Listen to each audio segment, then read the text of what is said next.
జన్మలో మనం ఏ పని చేస్తున్నా ఆ పనికి ఆ పాపకర్మము అడ్డుగా పడి ఆ పనిని సక్రమంగా నిర్వర్తించనీయదట. కాబట్టి ఏ మానవుడైతే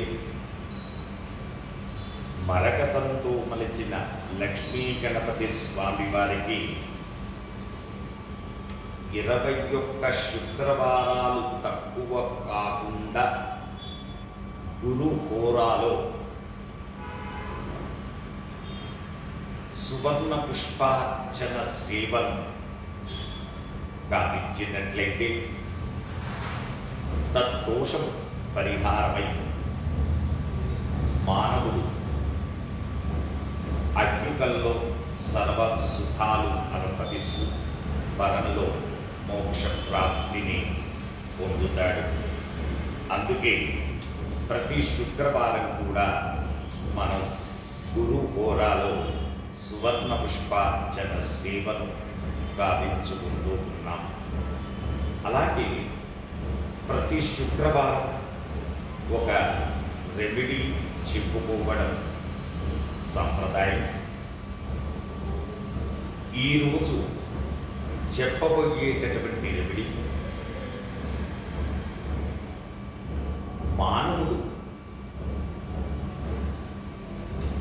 కొన్ని రకాలైనటువంటి పితృదోషాల వల్ల, అయితే మానవుడు 3 రకాలైనటువంటి దోష నివృత్తి కలిగి ఉండాలి. రుణ విముక్తుడు కావాలి. ఆ 3 రకాలైనటువంటి రుణ విముక్తి కలగాలి అంటే 1 దైవ రుణం, 3వది భూత రుణం, 3వది పితృరుణం. అయితే దేవుడి యొక్క పూజలను ఆచరిస్తూ దైవ రుణాన్ని తీర్చుకుంటాం.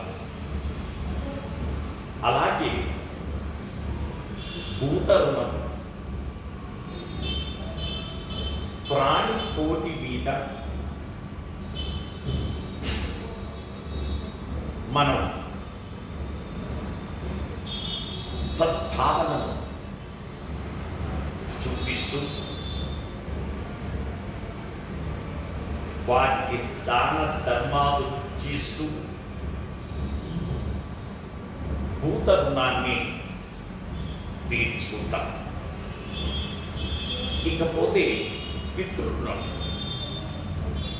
పితృరుణం తీరాలి అంటే పితృకర్మలను సశాస్త్రీయంగా మానవుడు ఆచరించాలి.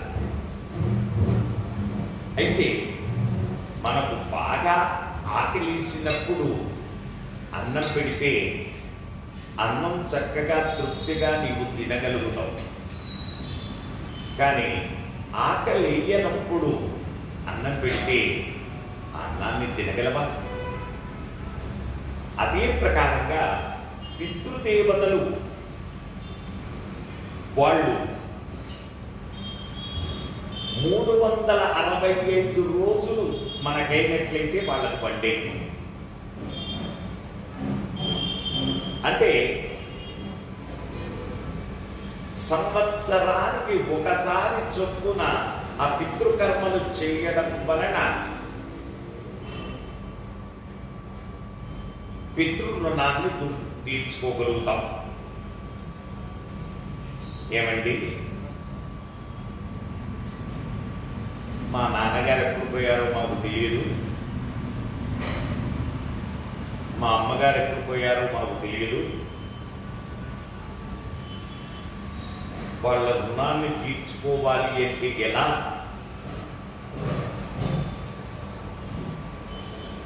మంగళవారం పూట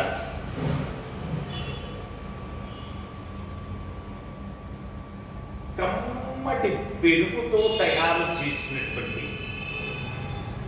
మిరియాలు వేసి కమ్మటి పెరుగుతో తయారు చేసినటువంటి దద్దోజనము తినడం వలన దద్దోషం నివృత్తి అవుతుంది. అయితే అది నిరంతరం కంటిన్యూ కంటిన్యూస్ చేస్తూ ఉండాలి. ప్రతి మంగళవారం రోజున మిరియాలతో తయారు చేసినటువంటి శొంఠి పొడితో తయారు చేసినటువంటి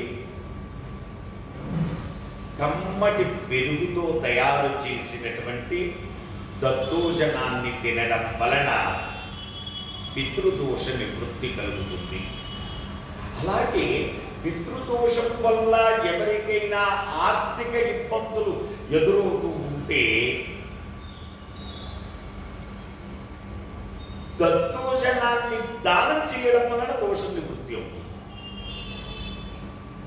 దద్దోజనాన్ని దానం చేయడం వలన ఆ దోషం నివృత్తి అవుతుంది.